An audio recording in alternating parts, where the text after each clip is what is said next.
ஏங்க வேலை இல்லாமல் 2 பேர் சுற்றிக்கிட்டு இருக்கிறாங்க. அங்கே பார்த்தீங்கன்னா ஆதித்ய தாக்கரே, ராஜ் தாக்கரே இவங்கெல்லாம் யாருங்க?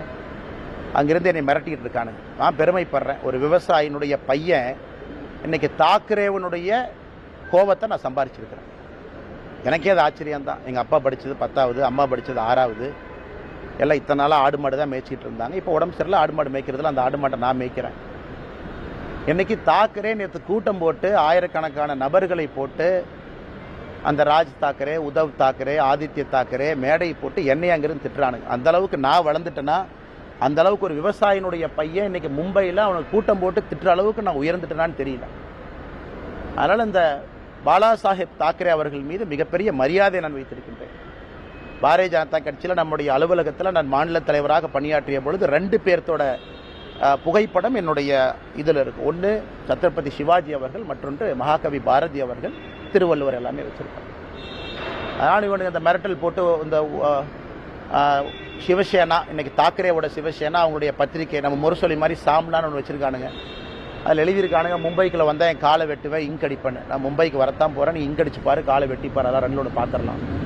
அதனால் இந்த மிரட்டல் உருட்டுருக்கெல்லாம் நான் பயந்துருந்தா ஊரில் உட்காந்து என் கிராமத்துக்குள்ளே சொந்த ஊரில் தான் இருக்கணும். 2வது, இன்னைக்கு பாரத பிரதமர் நரேந்திர மோடி அவர்கள் இந்தியாவுடைய தலைவர் நான் சொல்லும் பொழுது அவர் குஜராத்தி இல்லைன்னு ஆயிருமா? அதே போல காமராஜர் ஐயா அவர்கள் இந்தியாவுடைய மாபெரும் தலைவர் நான் சொல்லும் பொழுது அவர் தமிழர் இல்லை என்று ஆகிவிடுமா? இன்னைக்கு மும்பை உலகத்தினுடைய தலைநகரம் என்று சொல்லும் பொழுது அது மராட்டியர்களால் கட்டிய நகரம் இல்லைன்னு ஆயிருமா? அது மும்பை அங்கே இருக்கக்கூடிய மராட்டி சகோதர சகோதரர்களுடைய உழைப்பால் உயர்ந்த நகரம் இல்லைன்னு ஆயிருமா? இதெல்லாமே அந்த நகருக்கு ஒருவர் சொல்லக்கூடிய பெருமை, ஒரு அடையாளம். எப்படி பாரத பிரதமர் நரேந்திர மோடி அவர்கள் இந்தியாவினுடைய தலைவர், உலகத்தினுடைய தலைவர் என்று சொல்லும் பொழுது அவர் பிறந்த இடமும் பிறந்த மண்ணையும் மறந்துடுவோமா? எல்லாம் முட்டாள்கள், அறிவில்லாதவர்கள்.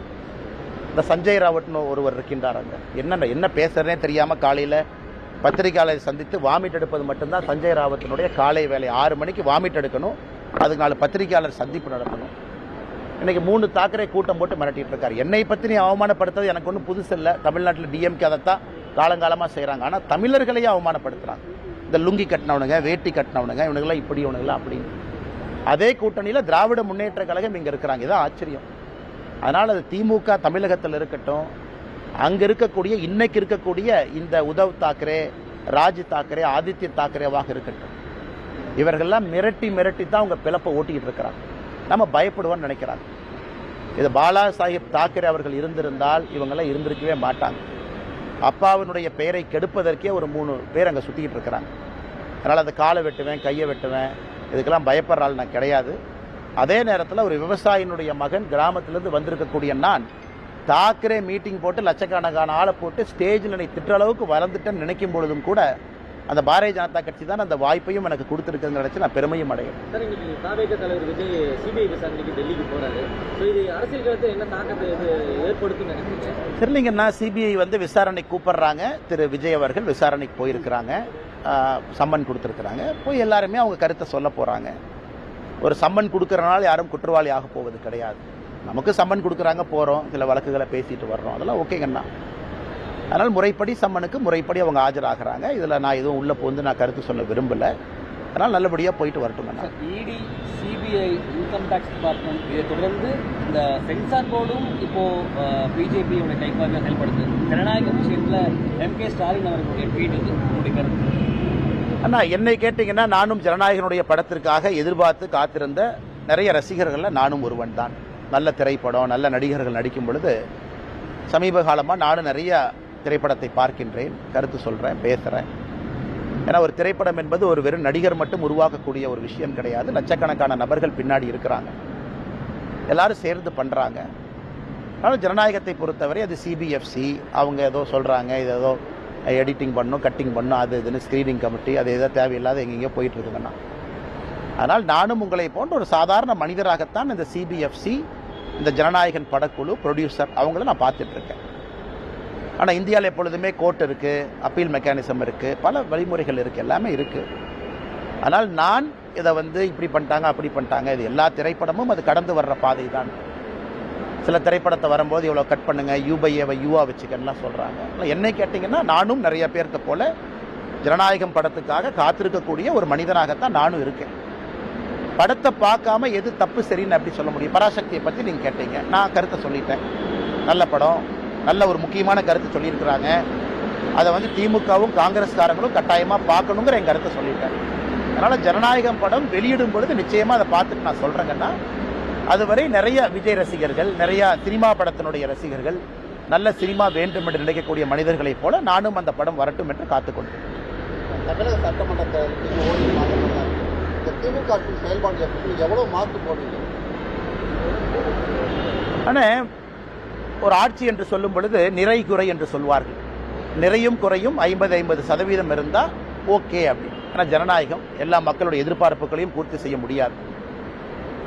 குறைகள் அதிகமாகவும் நிறைகள் மிக மிக குறைவாகவும் இருக்கக்கூடிய ஆட்சியாகத்தான் நான் பார்க்குறேன். ஆனால் ட்ரூ டெஸ்ட் என்பது வருகின்ற சட்டப்பேரவை தேர்தலில் மக்கள் தான் எஜமான்கள். அந்த எஜமான்கள் இவிஎம் மிஷினில் அவங்க போய் முடிவு செய்வாங்க. அதனால் எஜமான்கள் போடக்கூடிய மார்க்குக்காக காத்திருப்போம். நிறைய குறைகளும் கொஞ்சம் நிறைகளும் இருக்கக்கூடிய ஆட்சியாகத்தான் இந்த 4.5 ஆண்டு கால திராவிட முன்னேற்ற கழகத்தினுடைய ஆட்சி நான் பார்க்குறேன். ஆனால் மார்க்கு போட தகுதியானவங்க நம்முடைய எஜமான்கள் மக்கள். என்னை போன மனிதர்கள்லாம் மார்க் போட்டால் அது சரியா இருக்காதுங்க.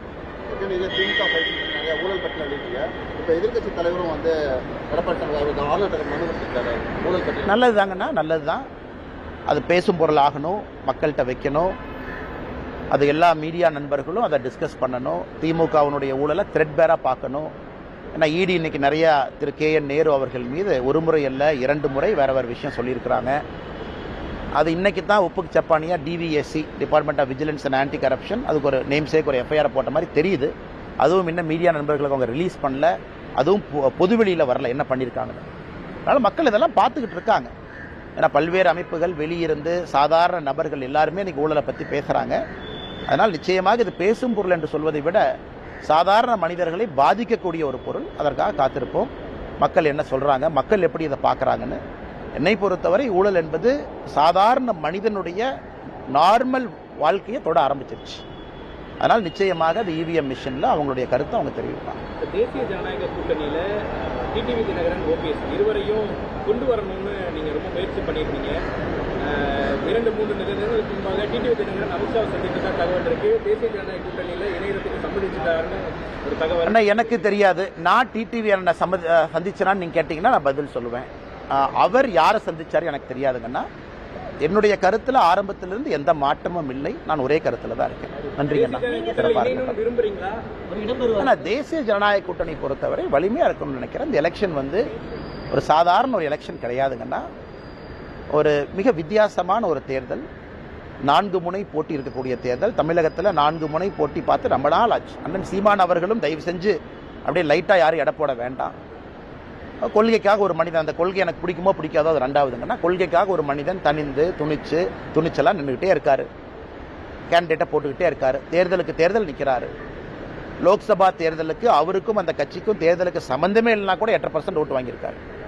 அதுவும் ஒரு ஸ்ட்ராங் 4th ஃப்ரண்ட். விஜய் அவர்கள் ஸ்ட்ராங்காக அவங்களுக்கு களத்தில் வந்திருக்கிறாங்க. எல்லா இடத்துலையும் தொண்டர்கள் இருக்கிறாங்க. அதே நேரத்தில் தேசிய ஜனநாயக கூட்டணியை பொறுத்தவரை அனுபவமும் இருக்கு, வலிமையும் இருக்கு, மோடி அவர்களுடைய ஆசீர்வாதமும் இருக்கு. மிக வலிமையான ஒரு கூட்டணி களத்தில் இருக்கு. திராவிட முன்னேற்ற கழகத்தையும் சாதாரண இடப்படக்கூடாது. இந்தியாவில் இருக்கக்கூடிய பிராந்திய கட்சிகளில் ஓல்டஸ்ட் பொலிட்டிக்கல் பார்ட்டி. 1949 ஆரம்பித்த கட்சி, பல முறை வெற்றி தோல்விகளை பார்த்த கட்சி அவங்களும் இருக்கிறாங்க. ஸோ தமிழக மக்களை பொறுத்தவரை எப்பொழுதும் இல்லாத அளவுக்கு இந்த 4 முனை போட்டி என்பது வலிமையாக பலமான ஒரு போட்டி. அதனால் ஒரு ஓட்டு முக்கியம், ஒரு கட்சியும் முக்கியம். கூட்டணி வாய்ப்பு கிடைக்கும் பொழுதெல்லாம் பலப்படுத்தும். அதுக்காக கூட்டணி பலமா இல்லையா அப்படிங்கிற அர்த்தம் கிடையாது. இப்போ இந்தியன் கிரிக்கெட் டீம் மாதிரி நல்லா இருக்கு, ஒரு பெட்டர் பிளேயராக இருந்தால் அவங்களே 11க்குள்ள கொண்டு வாங்க. இல்லை கோலி மட்டும் இருக்காரு, ஜெயிச்சிடலாமா? சூப்பர், கோலி மட்டும் அடிச்சு ஜெயிப்பார். இருந்தாலும் நேற்று கோலி அவுட் ஆனதுக்கப்புறம் 4, 5, 6, 3 விக்கெட் படப்படன்னு போச்சலாம் நான் நேற்று.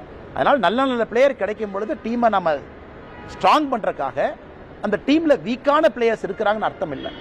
யாரெல்லாம் வலிமையாக இருக்கிறாங்களோ எல்லாத்தையும் சேர்த்துக்கிட்டு முன்னாடி கொண்டு போகும் அப்படிங்கிறது தான் என்னுடைய கருத்து. அதை யாராச்சும் இல்லை இவங்க இருந்தனால தான் இப்போ வலிமை இல்லாதனால உங்களை கொண்டு வரேன்னு சொல்கிறீங்களா? அப்படி இல்லை. எவ்வளவுக்கு எவ்வளோ வலிமையாக இருக்கிறோமோ 4 முனை போட்டியில் அவ்வளவுக்கு எவ்வளோ எல்லாத்துக்கும் நல்லது. நீங்கள் சொன்ன மாதிரி இப்போ ஒரு டீமில் வந்து புது பிளேயராக விஜய் இறக்குனாரு. அண்ணன் 11 பிளேயரு, அதுக்கு மேலே ஃபீல்டிங் கோச்சு, பேட்டிங் கோச்சு, நிறைய கோச் இருக்கிறாங்க. அந்த கோச்செல்லாம் சேர்ந்து தீர்மானிக்கணும். அப்புறம் ஸ்பெக்டேட்டர் இருக்கிறாங்க, ஸ்பெக்டேட்டருக்கு அது பிடிக்கணும். ஏன்னா கிரிக்கெட்டுங்கிறது வெறும் 11 பிளேயர் ஆடிட்டு வந்தால் மட்டும் அழகு இல்லைங்கண்ணா. அந்த 11 பேரை பார்க்கறதுக்கு 1 லட்சம் பேர் போய் கைத்தட்டினா தான் அழகு. யார் சேரணும், யார் பிரியணும் அப்படிங்கிறதுக்கெல்லாம் பொறுத்திருந்து பார்ப்போம். காலம்தான் பதில் சொல்லும். நன்றிங்கண்ணா. அந்த மொத்த கருத்து என்னன்னா திமுக வீழ்த்துவது அப்படின்னு அதிமுகவுடைய முன்னாள் அமைச்சர்கள்லாம் சொல்லிட்டு இருந்தாங்க. விஜயுடைய ஒத்த கருத்தும் அதுதான், திமுக வீழ்த்தணும்னு சொல்றாரு. அதிகப்படியான விமர்சனம் நேரம் இருக்கு, காலம் இருக்குங்கன்னா திமுகவை வீழ்த்துவது நோக்கமா? ஒத்த கருத்து எல்லாமே இணையணும். இல்ல அண்ணன் கேட்ட கேள்வி நான் ஆமோதிக்கிறேன். அண்ணன் கேட்ட கேள்வி நான் ஆமோதிக்கிறேன். அண்ணன் கேட்ட கேள்வி தவறு நான் சொல்லவே இல்லை. திமுகவை வீழ்த்துவது பிரதான நோக்கமா? ஒத்த கருத்து இருக்கவங்களா வரணுமா? ஓட் ஸ்பிளிட் ஆகக்கூடாதா? சரியான பார்வை தான். அந்த பார்வையில் எதுவும் தவறு இல்லை. அதே நேரத்தில் மக்கள் ஐடியாலஜியும் பார்க்குறாங்க. ரொம்ப எக்ஸ்ட்ரீம் முரண்பாடுகளால் இருக்கக்கூடிய ஐடியாலஜியை ஒன்றா போட்டிங்கன்னா அது ஒரு வெஜ் பிரியாணியை நான்வெஜ் பிரியாணி ரெண்டாக சமைச்சு வச்சுட்டு வெஜ்ஜும் இல்லை நான்வெஜ்ஜும் இல்லை சென்டரில் இருக்க சாப்பிடுன்னு சொல்கிற மாதிரி. அதனால் ஏற்கனவே சொன்னது போல் இந்த எலெக்ஷனை பொறுத்த வரைக்கும் நான் கோச் இல்லை, இந்த எலெக்ஷனை பொறுத்த வரைக்கும் நான் கேப்டன் இல்லை, இந்த எலெக்ஷனை பொறுத்த வரைக்கும் உங்களை போல நானும் அந்த பார்வையாளரில் ஒருத்தன். அதனால் கோச்சு கேப்டன் பல பேர் இருக்கிறாங்க. அவங்கெல்லாம் சேர்ந்து முடிவு பண்ணிட்டு எது சரியாக இருக்கும்னு. நான் தொடர்ச்சியாக இன்னைக்கு ஸ்பெக்டேட்டராக இருந்தாலும் கூட தமிழக மக்களுக்கு எது நல்லதுன்னு பேசக்கூடிய ஸ்பெக்டேட்டராக இருக்கேன். காலம் பதில் சொல்லட்டும், காத்திருப்போம். சார், காங்கிரஸ்